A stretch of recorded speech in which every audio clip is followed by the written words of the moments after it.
Hello. This is a tutorial on how to read an SEO report that we run for our law firms.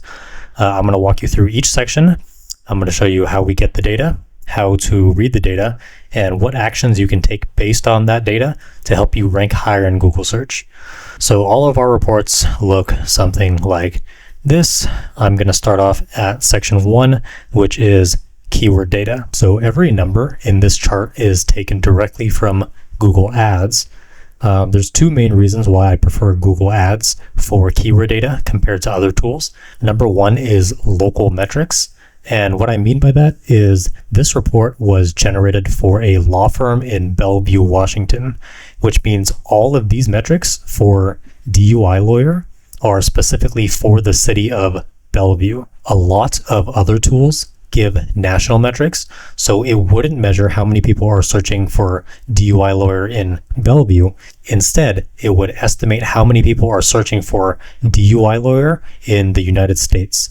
And that's not really the type of data that we want to build an SEO strategy around because it's way too broad. The more localized the data, the better. So that's reason number one. Reason number two is we are trying to rank in Google. So what better place to get keyword data than Google itself? So that's why Google Ads is the best option for keyword research. Now about the chart. So this chart has about 150 keywords, which are all related to criminal law, because that's what this law firm specializes in. So there's 50 unique keywords, which is also called generic. There are 50 with near me added to the end of it, and there are 50 with the city, which is Bellevue, added to the end of it.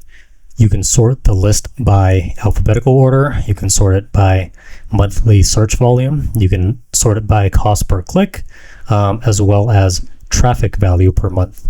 So I like to sort by traffic value because that's the metric that's closest to money, meaning there are real law firms running real ads targeting these keywords, and according to Google, this is what they're paying on average, which means if your law firm ranks for these keywords, then this is how much ad spend you would save per month. And for each of these charts, if you go down, there is a little info icon. If you click on that, you'll be able to see a more in-depth explanation about how everything is calculated and where all the data comes from. So section 2 is just a more visual breakdown of the data that was in section 1. It just makes it easier to see certain metrics compared to the chart above. So this on the left hand side is monthly search volume by demand, and then on the right hand side we have a traffic value by ranking position. So if you rank in position 1, 2, or 3, you get about all the traffic. And if you look at position 3 to position 4, you'll see that there's more than a 50% drop off. That's because if you're not in the top 3, so if you're not in Google's map pack, you are missing out on anywhere from 60 to 80% of all the leads that are going to that keyword. So that's all for section 2. Section 3 is a report on what this website is currently ranking for. By default, this section is sorted by monthly search volume. I like to sort it by position, and the reason for that is I'm able to easily see which keywords are ranking almost at the top. And using that information, I can focus on the keywords that bring the law firm the quickest results. So for example, it's much easier for me to take the keyword criminal defense attorney Bellevue from position 9 up to position 3. They'll get way more leads. It's a super high cost per click keyword. There's a decent amount of search volume. Now you compare that to something like accident attorney Bellevue in position 74. It would take a lot more time and effort to bring that keyword from position 74 all the way up to top 10. And just because this keyword is in position 74 doesn't mean we're just going to ignore it. We're still going to try and improve it. But this section of the report just shows us which keywords we should prioritize in order to get the quickest results for the law firm. So moving on to section 4, which is citation tracking. So citations are online mentions of a business's key information. Typically, it's the name, address, and phone number. The reason why we care about these is Google uses citations as a signal of validation. So when the same business name, address, and phone number show up consistently across multiple trusted sources, Google looks at all of that and says, okay, these guys are legitimate because all of these other websites are telling me this is what the business is called, this is where they're located, this is how to contact them. And the more points of trust you have across the internet, the more Google trusts your Google business profile.